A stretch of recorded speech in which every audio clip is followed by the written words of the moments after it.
Alléluia, ce matin, Jésus. Tony Kavi, je me livre à toi, Seigneur. Fais de moi ce que tu veux. Comme une offrande ce matin. Seigneur, nous voici réunis. Nous nous offrons à toi, Jésus. Nous te recommandons tout entre tes mains, oh Seigneur.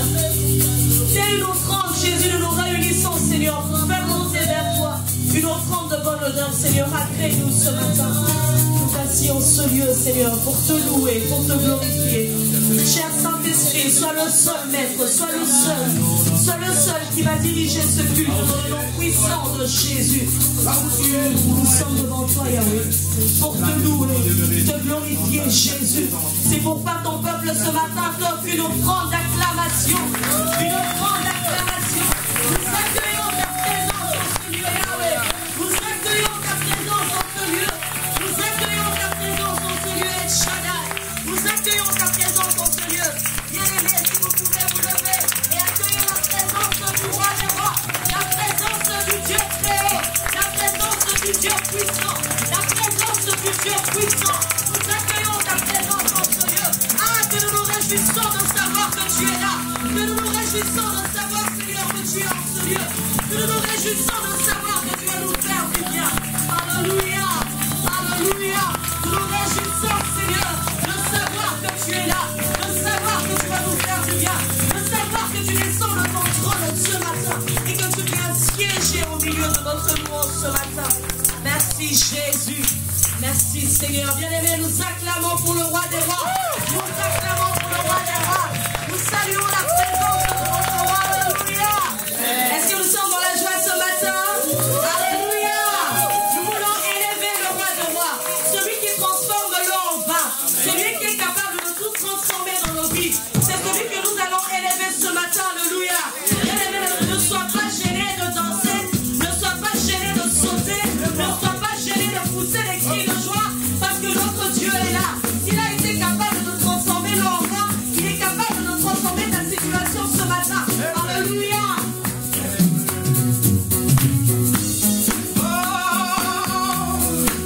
Il transforma l'eau en vin. Alléluia.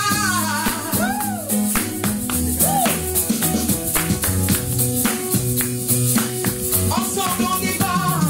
Tu transformas l'eau en vin. Guéris l'aveugle par ta main. Illuminé comme toi, Seigneur. Alléluia. Alléluia. Nous poussons les cris de joie pour le roi des rois. Nous poussons les cris de joie pour le roi des rois. Nous poussons les cris de joie pour le roi des rois. Merci Jésus. Merci pour ce moment, Yahweh. Merci Jésus.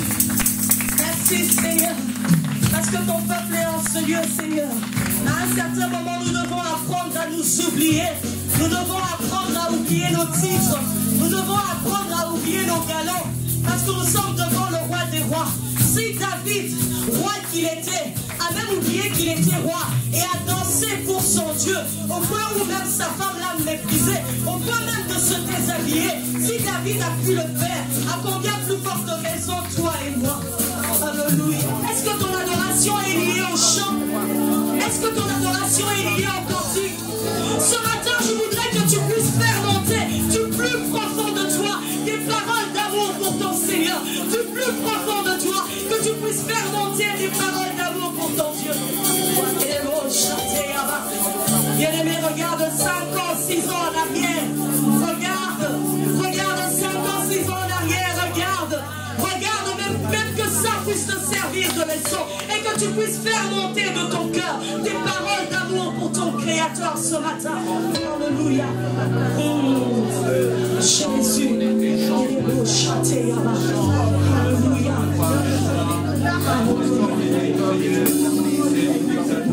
Nous voulons dire ensemble. Cet air que je respire, cet air que je respire, cet air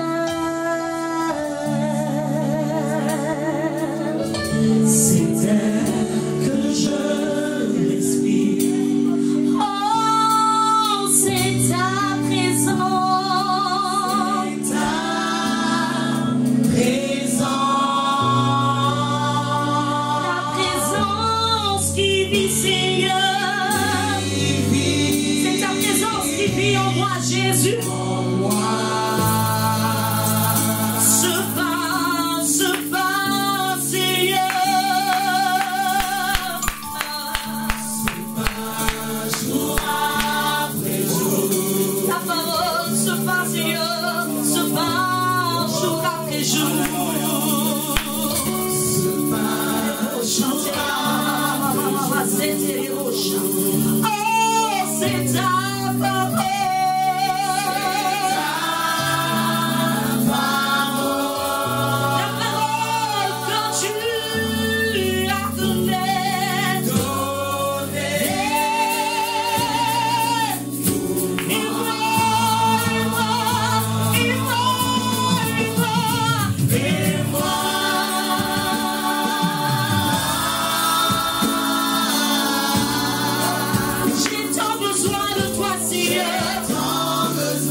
ressusciter les dons spirituels pour que le Seigneur puisse se donner les dons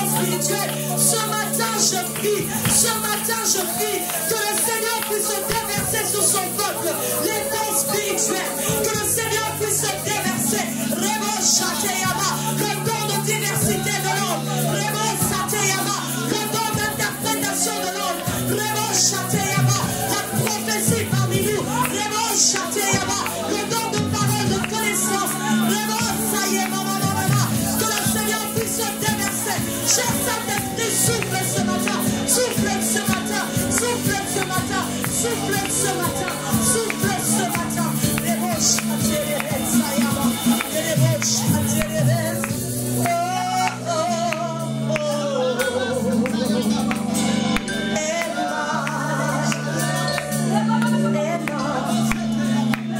Nous allons faire silence et nous allons laisser le temps à l'esprit de faire son travail.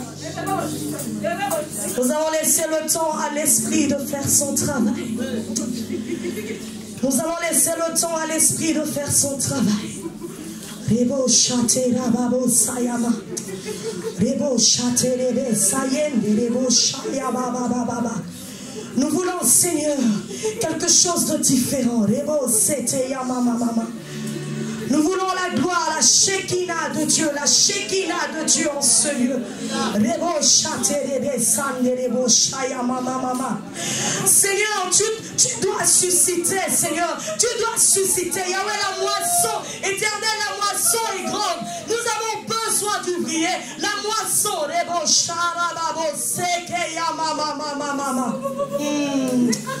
le Saint-Esprit est là, mais tu dois juste ouvrir ton cœur. Le Seigneur ne peut pas agir avec celui qui ne l'accueille pas. Shekinah, Shekinah, je la vois en ce lieu, je la vois, la Shekinah, elle entre en ce lieu, comme la nuée, en ce lieu, elle te touche, elle te change, elle te transforme, reçois la Shekinah, Shekinah, Shekinah, Shekinah, je la vois en ce lieu, je la vois, la Shekinah, elle entre en ce lieu, comme la nuée, en ce lieu, elle te touche, elle te change, elle te transforme, reçois la Shekinah, Shekinah, Shekinah, Shekinah, je la vois en ce lieu, je la vois, la Shekinah, elle entre en ce lieu, comme la nuée, en ce lieu, elle te change, elle te soigne. Oh oui, je la veux, oui, je la veux, oui, je la veux, oui, je la veux, oui, je la veux, oui, je la veux, oui, je la veux, oui,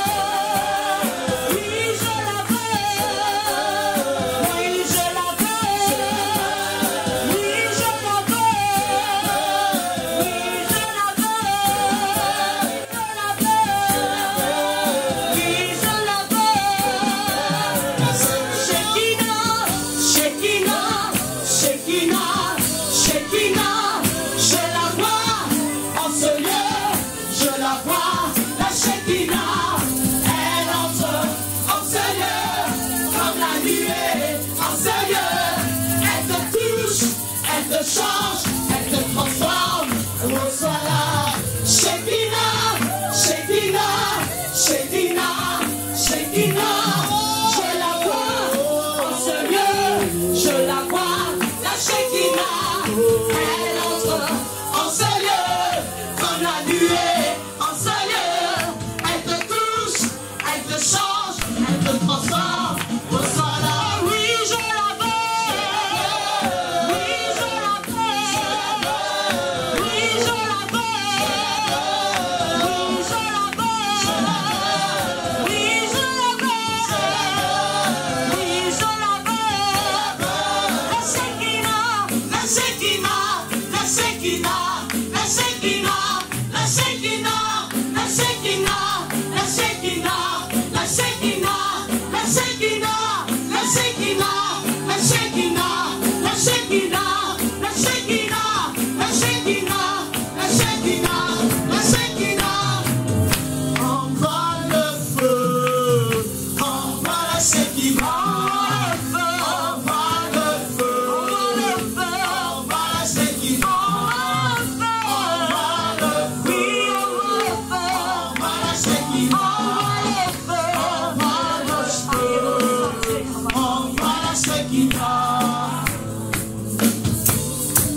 te bénissons, oh Dieu.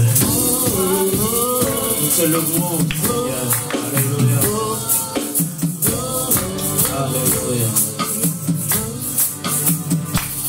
Merci pour ta sainte présence au milieu de nous. Merci pour ta sainte présence. Il y a d'abondantes joies que d'être dans ta présence, oh Dieu.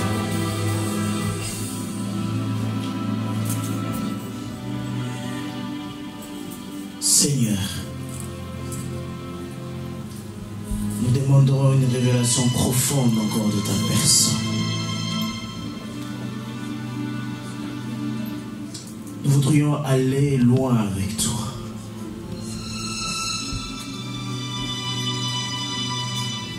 Nous te désirons plus que toute autre chose, oh Dieu. Et ce matin, Christ soit loué au milieu de nous. Christ soit célébré au milieu de nous.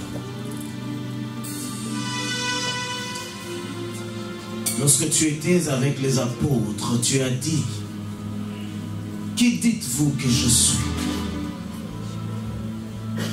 Et ces jours-là, oh Dieu, il y a une révélation de ta personne que personne ne connaissait, que personne ne pouvait imaginer. Et Pierre, s'écriant: tu es le Christ! Tu es le Christ! Le Fils du Dieu vivant. Et ce jour-là, tu diras à Pierre, ça, tu es heureux, Pierre. Parce que ça, c'est une révélation. C'est une révélation qui vient de Dieu. Seigneur, je ne vais pas m'approcher de ta présence par habitude. Je ne vais pas m'approcher de ta présence par coutume. Parce que Jean, Marc et tous les autres étaient à côté de toi. Mais personne ne pouvait savoir que tu étais le Christ. Ça, c'était la révélation qui venait d'en haut. Seigneur, merci pour ta parole que tu vas nous partager ce matin. À toi la louange, à toi l'honneur, à toi les acclamations dans le nom de Jésus. Amen.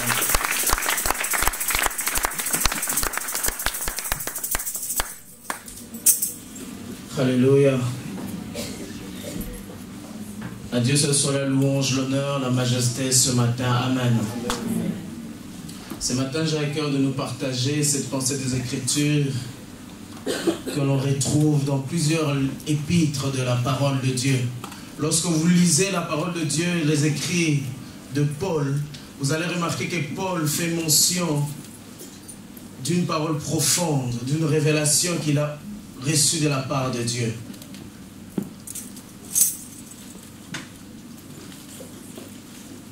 Et c'est sur cette parole que nous voudrions nous entretenir ce matin. Christ, le mystère caché de Dieu. Voilà le thème de ce matin. Christ, le mystère caché de Dieu. Alléluia. Amen. Deux textes des Écritures que nous allons lire maintenant. C'est dans le livre de Colossiens, le chapitre 4, le verset 3e et le verset 4e, ainsi que Colossiens, le chapitre 1er, le verset 26 et 27. Christ, le mystère caché de Dieu. D'emblée, j'aimerais déjà dire qu'aujourd'hui, lorsqu'on écoute la parole, lorsqu'on entend la parole, il devient de plus en plus rare que des hommes de Dieu qui parlent de la parole du Seigneur puissent parler de Christ, puissent parler, que se focaliser sur Jésus. Bien plus souvent, nous parlons de beaucoup de choses. Nous présentons beaucoup de thèmes qui ne sont pas mauvais. Mais le thème principal, le thème central de la Bible, c'est Jésus-Christ. Amen. S'il y a un héritage que tu peux laisser à tes enfants, s'il y a un héritage que tu peux laisser à ta famille, à tes enfants, au-delà de biens matériels que tu peux leur donner, au-delà de tout le savoir, au-delà de coffres, de comptes en banque que tu peux laisser. Mais le plus important, c'est la révélation de Christ. Alléluia. Et j'étais en train de préparer un message. À un certain moment, je sentais que ça n'allait pas. À un certain moment, je sentais que le Saint-Esprit voulait que je revienne sur le principal de la Bible. Jésus-Christ, le mystère caché de Dieu. Parce que dès le commencement, avant même la fondation du monde, Dieu avait au-dedans de lui le projet éternel de Christ. Alléluia. Et l'apôtre Paul nous dit dans le livre des Colossiens, chapitre 4, lisez, et si vous avez le temps à la maison, lisez les écrits de Paul. Et vous remarquerez combien Paul parle de la révélation qu'il avait de Christ. Oh bien-aimé, il n'y a rien de plus grand que de connaître Jésus-Christ. Il n'y a rien de plus profond que de connaître la personne de Christ. Car tout autre enseignement que nous allons vous donner, ça sera un enseignement qui aura un impact, mais qui va se limiter ici sur cette terre. Mais la révélation de Christ a un impact pour l'éternité. Et la Bible déclare, lorsque Christ est avec le disciple, à un certain moment, Jésus se rend compte que ces hommes le suivent. Et il dit, qui dites-vous que je suis? Marc était là, Jean était là, mais aucun d'entre eux n'avait la révélation de Christ. Et même lorsque Pierre dit, tu es le Christ, Jésus dit, non, ça ne vient pas de toi. Ça ne peut pas venir de toi. Car ça ne peut venir que du ciel. Alléluia. Et l'apôtre Paul, dans le livre de Colossiens 4, il dit, priez en même temps aussi pour nous, afin que Dieu nous ouvre une porte pour la parole, pour annoncer le mystère de Christ, à cause duquel aussi je suis lié, afin que je le fasse connaître comme il faut que j'en parle. Paul est lié, Paul est prisonnier. Lui, en tant qu'être humain, il est lié, il est prisonnier. Mais la révélation de Dieu dans sa vie n'est pas liée. Le mystère de Christ dans sa vie n'est pas lié. J'aimerais dire à quelqu'un, quels que soient les problèmes que tu peux avoir dans la vie, quelles que soient les limites que tu peux avoir, quelles que soient tes attentes, le plus important, ce n'est pas tes attentes, tes limites, mais le plus important, c'est la révélation. Lorsque tu te tiens au devant de Dieu, que tu connaisses en qui tu as cru. Parce que lorsque tu sais en qui tu as cru, tout ce qui est limite va te paraître pas de limite. Tout ce qui te retient. Alléluia. Et Paul se rend compte, il dit, parce que cette année à la borne, le thème de l'année, c'est la porte ouverte. Et Paul dit, la porte, je vous demande, il parle au Colossiens, il dit, priez pour moi. Ce que je demande, ce n'est pas d'être libéré. Car je peux être libéré, mais je ne peux peut-être pas avoir un impact. Il dit le plus important, même si je suis en prison, mais que la porte des cœurs des hommes puisse connaître le mystère de Christ. Yes. Car il sait que sa vie n'est rien. Le plus important, c'est le mystère de Christ. Que des hommes et des femmes connaissent Christ. Oh, je voudrais dire à quelqu'un, il faut que tu connaisses Christ en profondeur. À telle enseigne que lorsque Dieu te regarde, il puisse dire qui m'a touché, qui m'a saisi. Alléluia. Et dans Colossiens 1, 26 à 27, l'apôtre Paul fait encore mention du mystère de Christ. Il dit, le mystère caché de tout temps et dans tous les âges, mais révélé maintenant à ses saints. Il dit le projet, quand Dieu avait à cœur le projet de Jésus, le projet de Christ, ça datait du cœur de Dieu depuis longtemps. Il dit le mystère de tout temps, de tout âge. Mais il était là dans le cœur de Dieu. Et on a l'impression que Paul a connu Christ physiquement. Or, Paul n'a pas connu Christ physiquement. Mais Paul a connu Christ par les degrés de la révélation qu'il avait de Dieu. Or, j'aimerais dire à quelqu'un, le plus important, ce n'est pas d'être familier dans les choses de Dieu. Le plus important, ce n'est pas de venir à l'église régulièrement. Le plus important, c'est la dimension de la connaissance de Jésus-Christ dans ta vie. Alléluia. Et Paul dit, Le mystère caché de tout temps et dans tous les âges, mais révélé maintenant à ses saints, à qui Dieu a voulu faire connaître quelle est la glorieuse richesse de ce mystère parmi les païens. Savoir Christ en vous, l'espérance de la gloire. Alléluia. Frères, sœurs, tout passera. Notre boulot, ça passera. D'ailleurs, à 60 ans, 65 ans, tu iras en retraite. Mais le plus important, c'est la dimension de Christ. Que tu connaisses le mystère de Christ. Alléluia.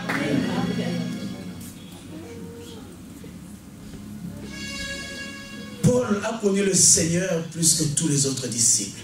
Car aucun de ses disciples a parlé du mystère de Christ comme Paul. Aucun. Aucun.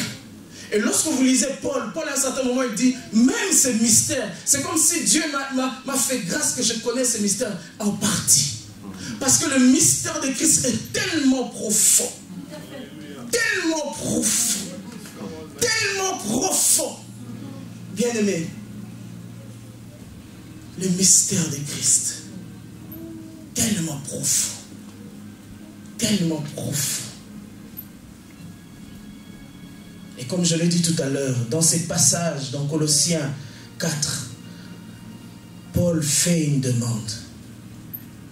Priez pour moi afin que les portes, non pas que les portes des bénédictions matérielles, non. Parce que Dieu n'est pas intéressé par les choses matérielles. Parce que même quelqu'un qui ne connaît pas Dieu peut avoir les choses matérielles. Mais les choses spirituelles, ça c'est une question de révélation de Dieu. Alléluia. Et le mystère de Christ est quelque chose d'incomparable. Et quelque chose d'inestimable. Et quelque chose d'indescriptible. Christ est le thème principal de son message. Et lorsque l'apôtre Paul parle de la révélation qu'il avait de Christ, il se rend compte que du début de la fondation du monde jusqu'à la fin du temps, il s'est rendu compte qu'Abraham avait existé, que Moïse avait existé, que tout, Élie, David, tout le monde avait existé. Mais tout le monde était limité. Mais que dans la carte de Dieu, il y avait un joker. Et le joker de Dieu était Jésus. Le joker de Dieu était Jésus. Alléluia. Les mystères cachés.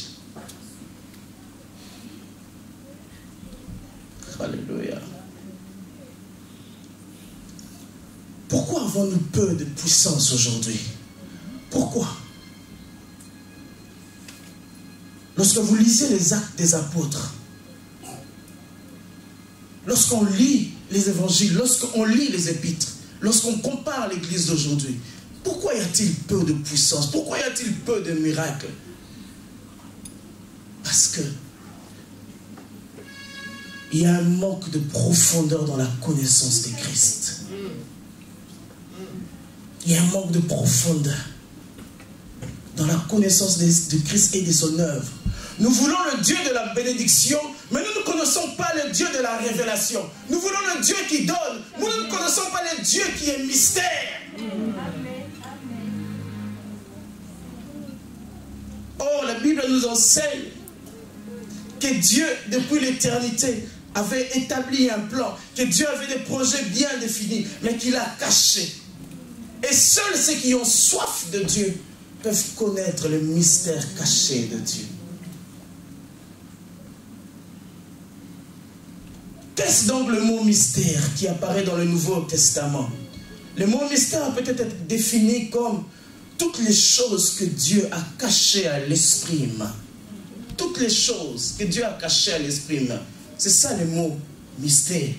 Et la Bible dans 1 Corinthiens 2, du verset 7 jusqu'au verset 10, il dit, mais comme il est écrit, ces choses que l'œil n'a point vues, que l'oreille n'a point entendu et qui ne sont point montées au cœur de l'homme, des choses que Dieu a préparées pour ceux qui l'aiment.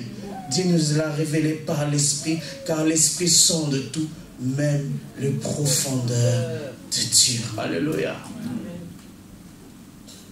Frères, sœurs, Paul a une connaissance de Jésus-Christ plus que toute autre personne. Or, la révélation de Dieu, si nous voulons le connaître, si nous voulons avoir la révélation de Dieu, c'est au travers de son esprit. C'est au travers du Saint-Esprit. Même pour ta propre vie. Même pour ta propre vie. Si tu ne vas pas au plus profond de la rencontre avec Christ, tu vas survoler les choses de la vie. Tu vas survoler les choses de la vie.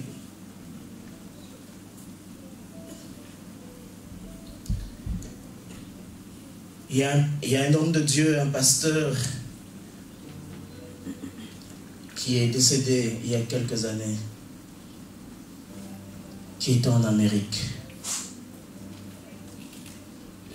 Je suis en train de chercher son nom. C'est lui qui a gagné, c'est lui qui a écrit le livre La Croix et les Poignards.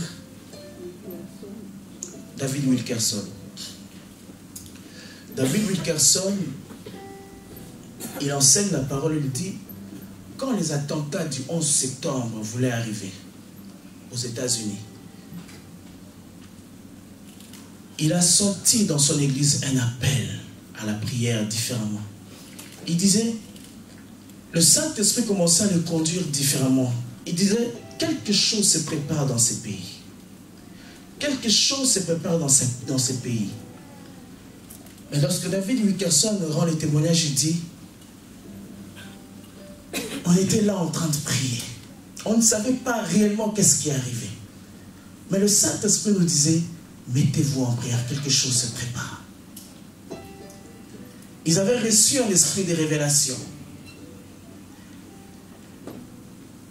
Et lorsque cet événement est survenu, les attentats du 11 septembre, ils n'étaient pas étonnés parce que Dieu les avait déjà préparés. Parce qu'ils avaient un esprit de révélation. Et David Wilkerson rend le témoignage et dit, mais le drame n'a pas été le 11 septembre. Là, il parle de nous chrétiens, des églises chrétiennes. Il dit, après le 11 septembre aux États-Unis, beaucoup de gens se sont afflués dans les églises parce qu'il y avait une peur. Les gens avaient peur, les gens ne savaient plus à quel sens se vouer. Si l'Amérique est touchée comme ça, si les États-Unis sont touchés comme ça, mais où allons-nous trouver la sécurité? Les gens ont accouru dans les églises. Mais le drame, vous savez ce qui s'est passé. Quand ces hommes ont couru à l'église, ils voulaient recevoir une réponse, une parole de la part de Dieu. C'était une occasion pour ces églises de gagner les âmes à Dieu. Parce que les âmes sont venues d'elles-mêmes. Mais le drame, c'est que beaucoup de pasteurs n'ont pas saisi cette pensée de Dieu. Celui qui avait son enseignement sur les offrandes a continué son enseignement sur les offrandes. Celui qui avait son enseignement sur le baptême a continué son enseignement sur le baptême. Or, c'était le moment propice pour parler aux gens de Jésus, pour dire aux gens Jésus revient bientôt, pour présenter à Christ les gens. Oh, amen, amen, amen. Et David Wilkerson dit, il y a eu des journalistes qui ont fait des investigations, qui ont remarqué qu'il y avait beaucoup d'églises qui étaient remplies. Et quelques mois beaucoup plus tard, ces mêmes personnes, ces mêmes journalistes se rendent compte que les églises ont diminué de personnes. Ils vont vers ces personnes pour leur demander, mais qu'est-ce qui s'est passé? On vous a vu aller vite à l'église, mais qu'est-ce qui se passe maintenant? Ces personnes disent, nous sommes allés à l'église pour avoir les réponses à nos problèmes, pour savoir avec ce qui s'est passé, ce drame, que devons-nous faire? Mais ces hommes ont dit, on a été déçus parce que la parole qui nous a été annoncée n'a été d'aucun intérêt pour nous. Frère, la vie chrétienne, ce n'est pas une vie naturelle. La vie chrétienne, c'est une vie de révélation. Plus tu as la révélation de Christ, plus tu avances. Plus tu as la révélation de Christ, plus tu adores Dieu différemment. Plus tu as la révélation de Christ, plus tu sers Dieu différemment. Si la vie chrétienne est une vie naturelle, alors nous n'avons rien compris. Nous n'avons rien compris. Et j'aime dans la parole de Dieu 2 déclarations, des belles déclarations de Paul. Philippiens 3, 7, 8. Paul dit, mais ces choses qui étaient pour moi des gains, je les regarde comme une perte à cause de Christ. Et même je regarde toutes choses comme une perte à cause de l'excellence de la connaissance de Jésus-Christ mon Seigneur, pour lequel j'ai renoncé à tout. Je le regarde comme de la boue afin de gagner Christ. Alléluia.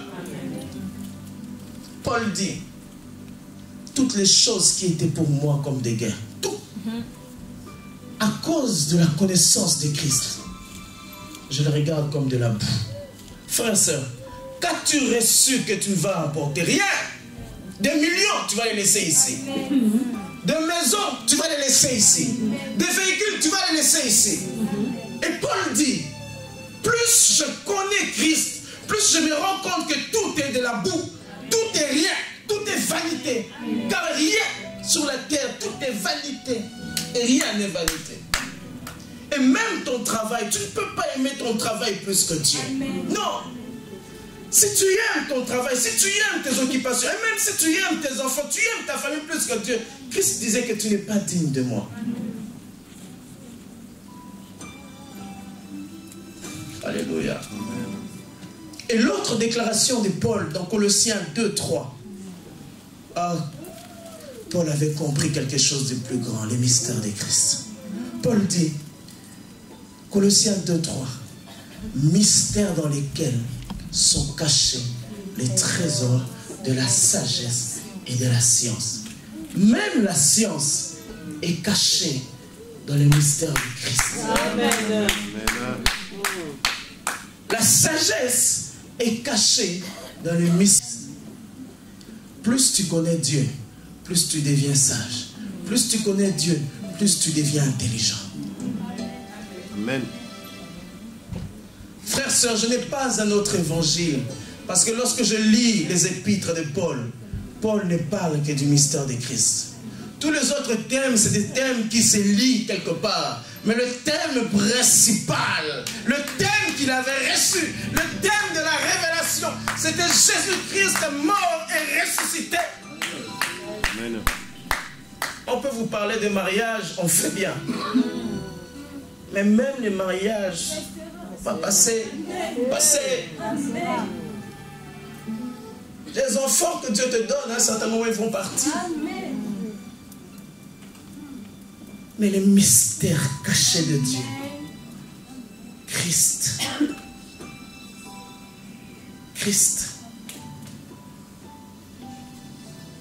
On est tellement habitué à écouter beaucoup de choses qu'on oublie même les principales. On oublie les fondamentales. On oublie même la raison de notre conversion. On oublie même la raison de notre repentance. On oublie même la raison de notre consécration, de notre engagement. Jésus-Christ, mort et ressuscité pour nous. Alléluia. Et ce que j'aime, c'est que le mystère de Christ dont Paul nous parle nous apprend 3 choses importantes. 3 choses importantes. Où je dirais s'adresse à 3 catégories différentes. 1 Pierre 1, 10 à 12 nous parle des prophètes et des anges qui ont soupiré, qui ont désiré, non pas seulement voir, mais vivre. Frères, sœurs, nous ne nous rendons pas compte de la faveur que nous avons. Nous ne nous rendons pas compte de la grâce que nous avons. Et l'apôtre Paul pouvait dire, lorsqu'il y avait certains qui disaient, moi je suis de Paul, moi je suis de Barnabas. Il disait non, celui qui connaît le mystère de Christ n'a pas besoin d'être de Paul ou de Barnabas. Non, c'est trop bas. C'est trop bas. Parce que le mystère de Christ est plus grand, plus profond que toutes ces choses. Que les rivalités, que les animosités, que les disputes. C'est trop bas. Refuse ces choses et désire de connaître Christ. Et l'apôtre Pierre dit, dans 1 Pierre 1, 10 à 12, les prophètes qui ont prophétisé touchant la grâce qui vous a été réservée. Écoutez, les prophètes qui ont prophétisé touchant la grâce qui vous a été réservée ont fait de ce salut l'objet de leur richesse et de leur investigation. Amen. Tous les prophètes, ils sentaient au plus profond que Dieu avait un projet meilleur. Mais ils ne connaissaient pas. Ils ne savaient pas. Ils ont dit, que devons-nous faire? Qui peut nous renseigner? Mais ils ne maîtrisaient pas toutes ces choses. Le verset suivant. Voulant sonder l'époque et les circonstances marquées par l'Esprit de Christ qui était en eux et qui attestait d'avance les souffrances de Christ et la gloire dont elles seraient suivies, il leur fit révéler quoi? Que ce n'était pas pour eux-mêmes. Alléluia. Oh, j'aimerais dire à quelqu'un, tu es privilégié, mais tu ne te rends pas compte. Vivre dans ces temps de grâce. Tu es plus que le prophète. Parce que toi, tu as l'Esprit de Dieu qui te révèle, qui te fait sonder, qui te fait comprendre, qui t'amène à saisir qui est Jésus-Christ, qui est Christ. Il dit, mais pour vous, alléluia, qui êtes les dispensateurs de ces choses, qui vous ont annoncé maintenant, ceux qui vous ont prêché l'évangile par le Saint-Esprit envoyé du ciel, et dans lesquels les anges, ils font quoi? Désirent plonger leur regard. On a les prophètes d'une part, on a les anges de l'autre côté. Pourquoi les anges? Parce que les anges ne comprennent pas comment Dieu aime l'homme. Parce que Christ n'est pas mort pour les anges. Christ est mort pour toi et moi. Alors même dans le ciel, les anges ne comprennent pas. Quel amour tu as pour ces hommes faibles. Ils ne comprennent pas. C'est pour ça même les anges veulent sonder la volonté de Dieu. Ils veulent se rendre compte, mais qu'est-ce qui fait que Dieu nous aime? Même toi, tu ne te rends pas compte. Tu ne te rends pas compte. Si on demandait à Élie, à David, voudrais-tu vivre dans ce temps ou dans son temps? Élie et David voudraient aller dire, Seigneur, donne-nous de vivre dans ce temps. Parce que c'est le temps de la grâce. Alléluia. Ça, c'est la première catégorie. Les prophètes et les anges. Au plus profond d'eux, ils désirent connaître les mystères cachés de Christ. Mais ils n'ont qu'en partie. La deuxième catégorie à qui le mystère de Christ s'adresse, c'est aux non-juifs, à nous les païens, autrefois païens. Colossiens 1, 26, 28. Colossiens 1, 26, 28. La Bible déclare, Paul dit, les mystères cachés de tout temps et dans tous les âges, mais révélés maintenant à ces saints, à toi et à moi, qui avons donné notre vie au Seigneur, à qui Dieu a voulu faire, alléluia, à qui Dieu a voulu faire connaître quelle est la glorieuse richesse de ces mystères parmi les païens, savoir Christ en vous, l'espérance de la gloire. Le verset qui suit. C'est lui que nous annonçons, exhortons tout homme et instruisons tout homme en toute sagesse afin de présenter à Dieu tout homme devenu parfait en Christ. Paul n'avait qu'un seul but. C'est que tout homme qui écoutait la parole de Dieu en son temps, un seul but. Tout homme doit devenir parfait en Christ. Frères et sœurs, tout le reste là, c'est rien. Tout, c'est rien. Mais le plus important pour Paul, c'était ça. Que les gens connaissent le mystère de Christ. Christ est qui? Et c'était ça le but. Si un homme de Dieu, une femme de Dieu ne poursuit pas ce but-là, alors ça ne sert à rien de le suivre. Il va te faire passer ton temps. Il va te faire passer ton temps. Parce que Christ est le but de la parole de Dieu. Christ est le but du projet de Dieu fait pour les hommes. Si un homme de Dieu ou une femme de Dieu ne t'amène pas à devenir parfait en Christ, alors tu perds ton temps. Tu perds ton temps. Et l'apôtre Paul fait mention en disant que vous êtes privilégiés. Oh, j'ai envie de citer des noms. J'ai envie de citer des noms. Même moi-même, je ne réalise pas à 100% quel est le mystère de Christ. Non. Parce que Paul dit que la profondeur, la largeur de son amour, de ce mystère est tellement profond que même Paul lui-même, il a l'impression qu'il connaît en partie. En partie. En partie. Parce que quand le mystère de Christ est ton objectif, tout ce qui est au-devant de toi, à côté de toi, tu le regardes, tu le laisses passer. Parce que ça, c'était dans la distraction. Connaître Christ. C'est pour ça, Jean-Baptiste avait déjà une dose de révélation. Lorsqu'il voit Jésus venir, il dit, voici l'agneau de Dieu qui ôte les péchés des hommes. Il avait déjà une dimension de la révélation. Oh, je vais dire à quelqu'un, va loin avec Christ. Va loin. Dis encore, Seigneur, plus de révélation de toi. Plus de révélation de toi. Plus de révélation de toi. Plus de révélation de toi. Plus de révélation de toi. Plus de toi. Plus de toi. Plus de toi. Plus de toi dans ma vie. Plus. Car tout le reste est passager. Tout le reste est rien. Tout le reste est rien. Christ et Christ seul. Et la troisième catégorie, la première catégorie, j'ai parlé des prophètes et des anges. La deuxième catégorie, c'est nous. Qui aujourd'hui, Dieu nous a fait grâce de connaître ces mystères. Alléluia. Et la troisième catégorie, c'est les dominations et les autorités. Dans les lieux célestes. Éphésiens 1, 16 à 23. Éphésiens 1, 16 à 23. Parce que lorsque Dieu avait ses projets, il avait un seul projet, mais qui touchait plusieurs catégories de personnes. Plusieurs catégories de personnes. Alléluia. Éphésiens 1, 16 à 23. La Bible déclare, l'apôtre Paul, oh, encore lui. Toujours lui. Parce que c'est lui qui a reçu. C'est lui qui a reçu la dimension de la révélation que même les pierres et les gens n'ont pas reçu. Oh, Paul n'a pas vécu avec Christ physiquement.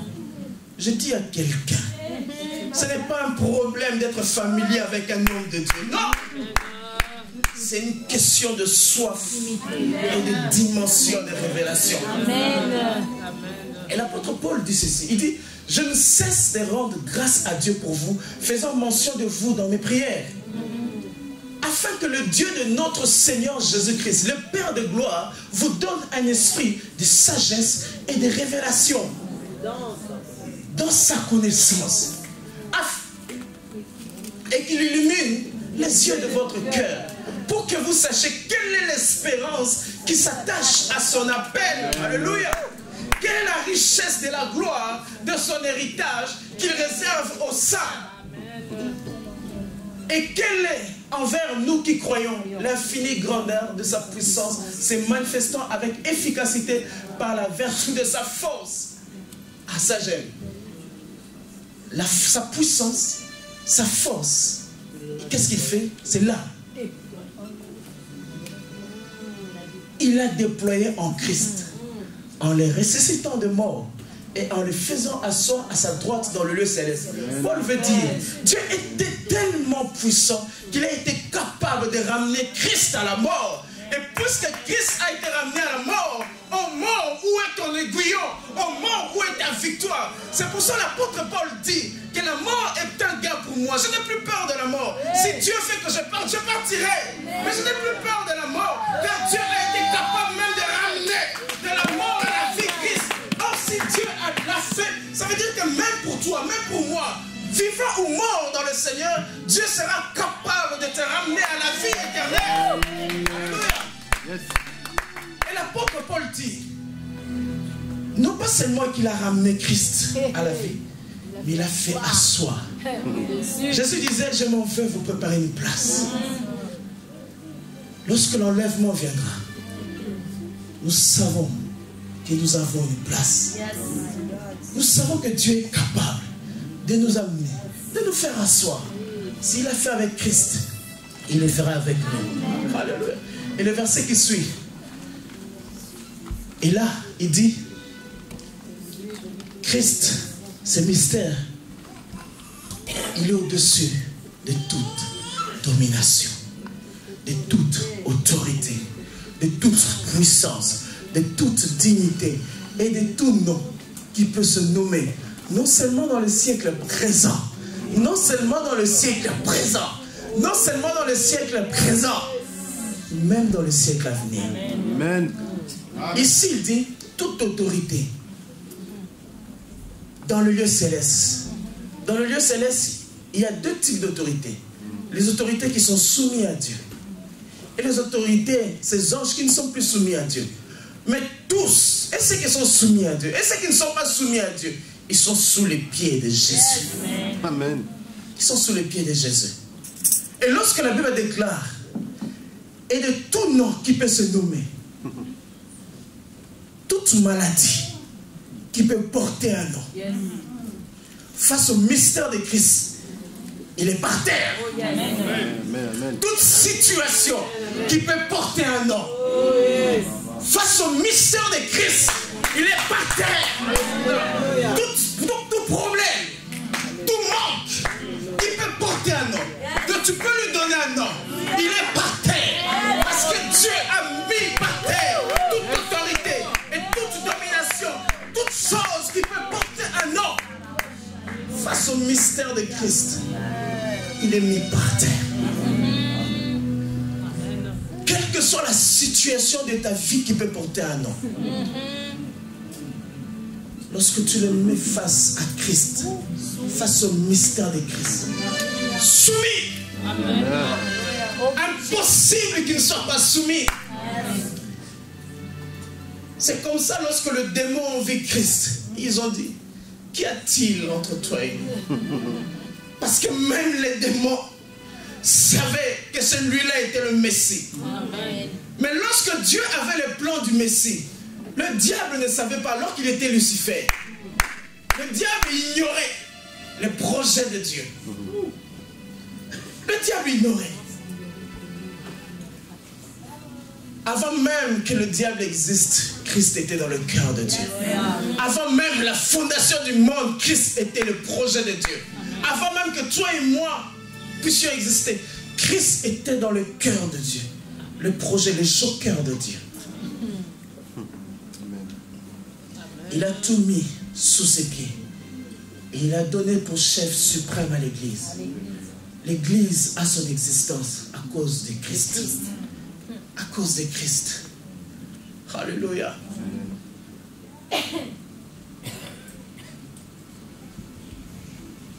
Si je peux résumer le mystère de Christ en 3 points, je parlerai de 3 choses. Je parlerai de la personne de Christ.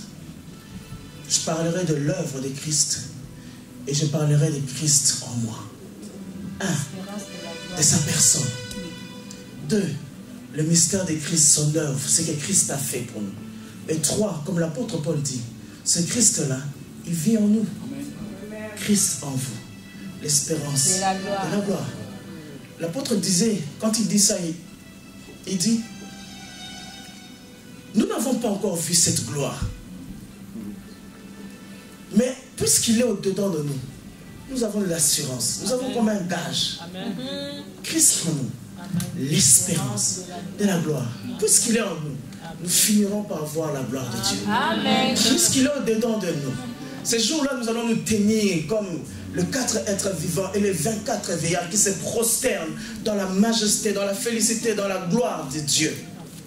Pourquoi? Parce que Christ en vous, l'espérance de la gloire. Alléluia.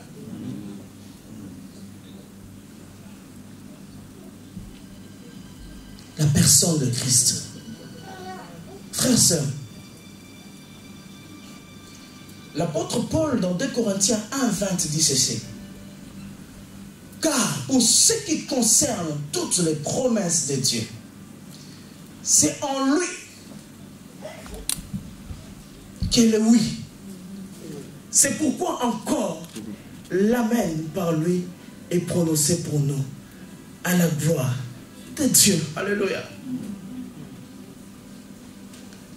Le prérogatif de la foi chrétienne consiste en ceci, que tout ce qu'elle a, tout ce que la foi chrétienne a, et tout ce que la foi chrétienne offre, est concentré dans une personne. Tout ce que la foi chrétienne a, tout ce que la foi chrétienne donne, offre, est concentré en une personne. C'est pour ça l'apôtre dit que Jésus-Christ est le oui et l'amen. Ça veut dire que toutes les promesses, tout ce que la chrétienté peut avoir est basé sur Christ. En dehors de Christ, il n'y a pas de oui. En dehors de Christ, il n'y a pas d'amen. Parce qu'il est le seul à avoir accompli la volonté parfaite de Dieu.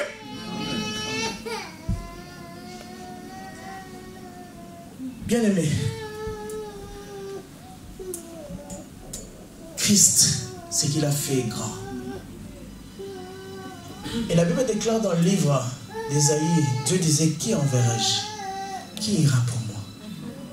Et qu'est-ce qu'il a dit? Mais voici, envoie-moi. Envoie-moi. Je vais aller faire ta volonté.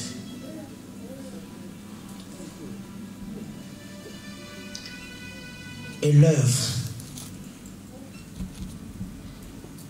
dans le mystère de Christ, nous avons l'œuvre, ce que le Christ a fait. Ce qui est bizarre, c'est que l'œuvre de Christ a connu son summum à la croix. Parce que la croix était la mesure de la haine de Dieu contre le péché. Mais aussi, à cette même croix, l'amour de Dieu était arrivé à un niveau maximum pour l'homme. Le même Dieu qui a haï les péchés au maximum à la croix. Au même moment, l'amour de Dieu pour nous était aussi au maximum. Frères et sœurs, l'œuvre de Dieu, ce n'est pas ce que nous pensons de l'œuvre de Christ qui rend cette œuvre parfaite. Non. Je le répète. Ce n'est pas ce que nous pensons de l'œuvre de Christ qui rend cette œuvre parfaite. Non. C'est ce que Dieu lui-même pense de ce que Christ a fait.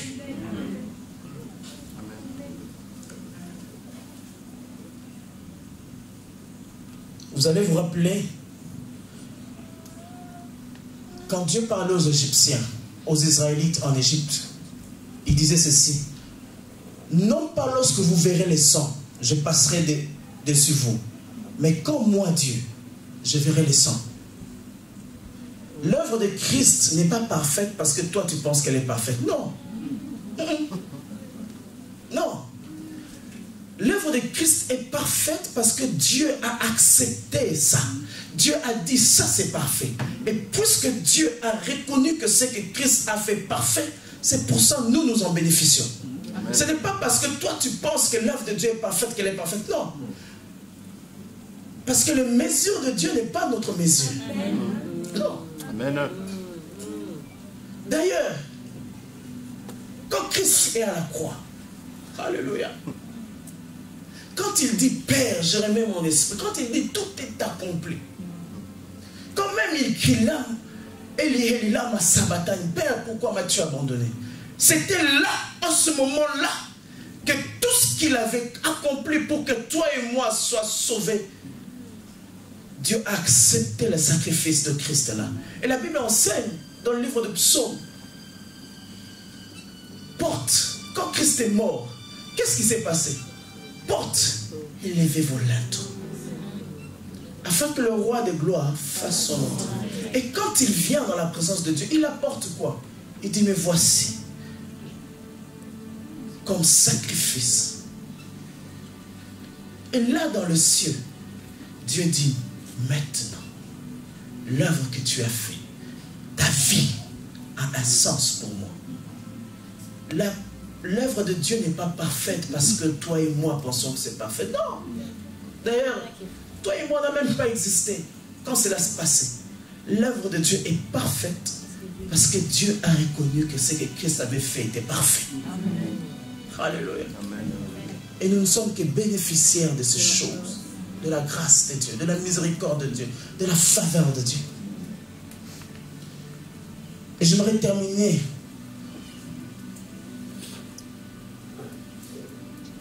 avec ce dernier point. Le premier point, j'ai parlé de la personne de Christ, l'œuvre de Christ. Et le dernier point, Christ en moi. L'apôtre Paul, dans Galates 2:20, dit ceci. Galates 2:20.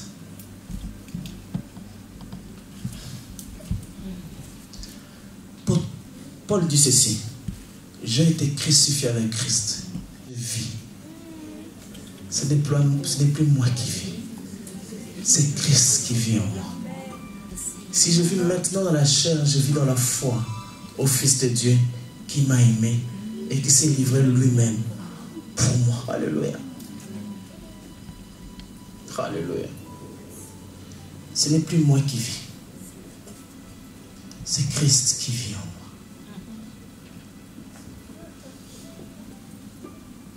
Je le dis et je le répète, il n'y a aucun qui a connu le mystère de Christ comme Paul. Mais toi et moi pouvons aussi connaître en profondeur le mystère de Christ. Tout dépend de nous. Tout dépend de nous.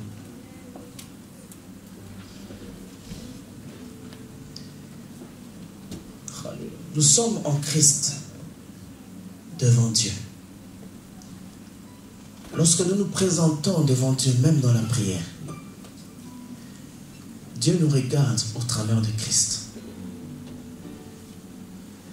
Et mais quand Christ veut se présenter aux hommes, Christ passe par nous. Alléluia. Amen. Devant Dieu, lorsque Dieu nous regarde, lorsque nous venons vers Dieu, Dieu nous regarde par Christ. Et même quand Dieu veut maintenant venir toucher les hommes sur la terre, Dieu veut passer par nous. Ces choses-là sont liées. Liées.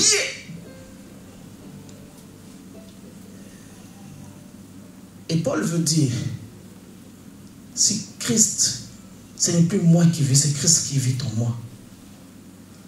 Ça veut dire que ma volonté disparaît. Mes calculs de la vie disparaissent. Je ne peux pas mener ma vie, même ma vie chrétienne, même ma propre vie. Ça disparaît. Parce que Paul dit, ce n'est plus moi qui vis. Ce n'est plus moi qui a un sens. Parce que ma vie est soumise à Dieu. Ma vie est consacrée à Dieu. Alléluia. Ma vie est offerte à Dieu. Ce n'est plus ma volonté. Non. D'ailleurs, ma volonté m'a amené où? Dans la misère, dans les tourments, dans des difficultés. Et Paul dit, si c'est Christ qui vit en toi, alléluia. Si c'est vraiment Christ qui vit en toi, si tu le laisses diriger ta vie, si tu le laisses conduire ta vie, si tu le laisses, il n'y aura point de douleur. Même si la douleur vient, mais il est là.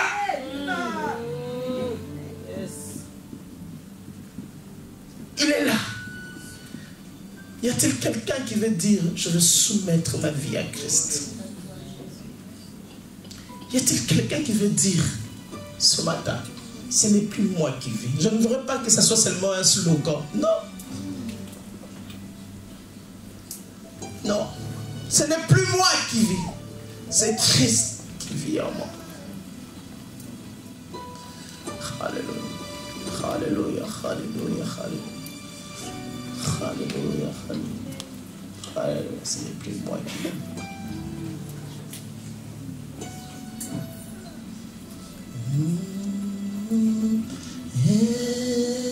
éternel, Dieu de l'univers, digne de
Est-ce que tu peux confier à Jésus ta vie afin qu'il règne non seulement dans le cieux, mais qu'il commence à régner aussi dans ton cœur et dans ta vie? Y a-t-il quelqu'un qui peut inviter le Seigneur? Oui, on nous a parlé des bénédictions matérielles, on a bien fait. On nous a parlé de percées financières, on a bien fait. Mais ce matin, le Seigneur nous parle, oui, de Christ en nous, l'espérance et la gloire, du mystère caché de tous les temps. Jésus-Christ a besoin de régner dans ta vie. Est-ce que tu peux inviter Jésus? Dis Seigneur, oui, je veux que tu règnes dans ma vie, que tu règnes dans mon cœur. Non seulement que tu règnes là-haut dans le ciel, non seulement que tu règnes dans l'univers, mais je t'invite dans ma vie, dans mon cœur. Je veux que tu établisses ton trône dans dans ma vie, dans ma vie. Si le Seigneur te rend libre, tu es réellement libre. Le Seigneur va vivre dans toi. Invite le Seigneur, invite le Seigneur, invite le Seigneur de vivre dans ta vie et d'y mettre sa demeure dans ton cœur et dans ta vie. Il y a quelqu'un qui veut inviter le Seigneur, dis Seigneur, je t'invite. Seigneur, je t'invite dans mon cœur et dans ma vie. Prends place, commence à établir ton règne, commence à établir ta domination sur toute ma vie, sur tous les aspects de ma vie, sur mes envies, sur mes projets, sur mes envies, sur mes projets. Commence à, oui Seigneur, règne dans ma vie, règne dans ma vie, règne dans ma vie, règne dans ma vie. Il y a quelqu'un qui invite le règne de Dieu. Il y a quelqu'un qui invite le règne du Seigneur. Le règne du Seigneur dans son cœur. Le règne du Seigneur dans sa vie. Le règne sur ses envies. Le règne du Seigneur sur ses projets. Le règne du Seigneur sur sa famille. Le règne du Seigneur sur son foyer. Oui Seigneur, je t'invite dans mon foyer. Je t'invite dans mon foyer. Je t'invite dans mon foyer. Viens établir ton trône éternel. Commence à diriger toutes les choses. Commence à commander sur toutes les choses. Établis ton règne. Établis ton règne dans mon cœur, dans ma vie. Que rien n'échappe à ton contrôle. Que rien n'échappe à ton gouvernement. Que ton gouvernement s'établisse dans ma vie. Que ton gouvernement s'établisse dans ma vie. Que ton office s'établisse dans ma vie. Plus de toi, plus de toi, plus de toi. Plus de toi. Sister Karine, plus de toi, plus de discernement. Oui.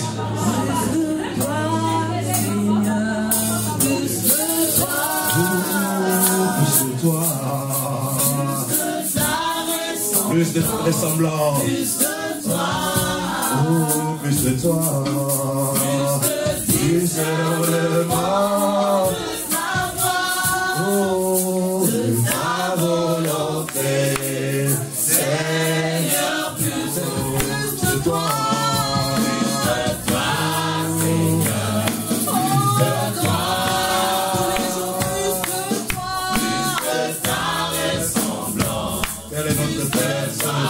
Après avoir écouté ta parole, Seigneur, c'est la prière que nous faisons. C'est la prière que la mort de Bruxelles fait ce matin. C'est toi et plus. Une dernière fois, plus de toi. Et l'assemblée qui est en train de prendre à cœur. Et l'assemblée de prendre à cœur ce chant. Quelle est notre prière? La volonté d'assemblée, Seigneur. Ta suite, oh Dieu. Nous ne voulons pas être gouvernés par nous-mêmes. De ta volonté, Seigneur, plus de toi. Est-ce que tu veux acclamer le Seigneur? Acclame le Seigneur. Gloire à Dieu, gloire à Dieu, gloire à Dieu, gloire à Dieu. Nous allons courber nos têtes. Et nous allons prier. Seigneur Dieu, nous te bénissons. Nous te rendons des multiples actions de grâce pour ces instants. Merci pour ta sainte présence. Nous pouvons sentir ta présence et nous aimons ta présence, Seigneur. Et voici, le temps est arrivé, Seigneur, où nous voulons mettre, oui, nous voulons mettre quelques billets, quelques pièces dans ce panier qui va circuler. Nous savons, éternel Père, que c'est toi qui disposes de toutes choses. Et nous savons encore que c'est toi qui nous as donné, Seigneur. En te donnant, Seigneur, personne ne va s'appauvrir. Au contraire, nous allons nous enrichir puisque nous donnons quelque chose pour l'avancement de ta maison. Seigneur, nous savons que l'or et l'argent t'appartiennent, Seigneur. Le travail que tu nous as donné, Seigneur, tu nous l'as donné parce que tu nous aimes. Et il a produit de l'argent, il a produit de l'or, alors nous venons encore s'aimer dans ta maison, Seigneur. Merci pour toutes les promesses éternelles, Père, qui sont liées aux données, Seigneur. Nous savons que c'est nous qui en sommes bénéficiaires. Merci pour la sagesse que tu accordes aux gestionnaires de cet argent, afin qu'ils servent réellement pour l'avancement de ton œuvre. Merci pour tout. Dans le nom de Jésus, nous avons ainsi prié. Et l'Assemblée répond Amen. Amen. Croyons. Sagesse, puissance, Dieu est un Dieu puissant.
Seigneur. Même de Dieu, pouvoir bénir les enfants de Dieu. Gloire. Alléluia. Nous pouvons nous lever.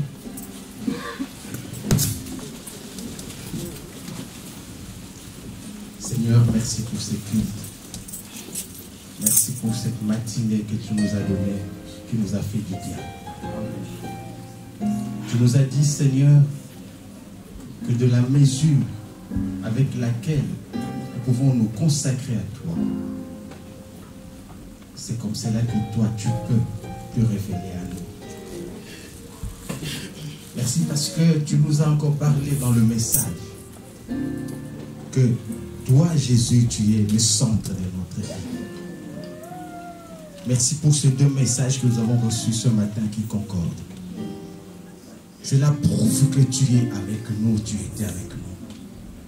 Cela prouve que ton esprit agit en nous. Fais en sorte que nous gardions cela en nous durant toute cette semaine.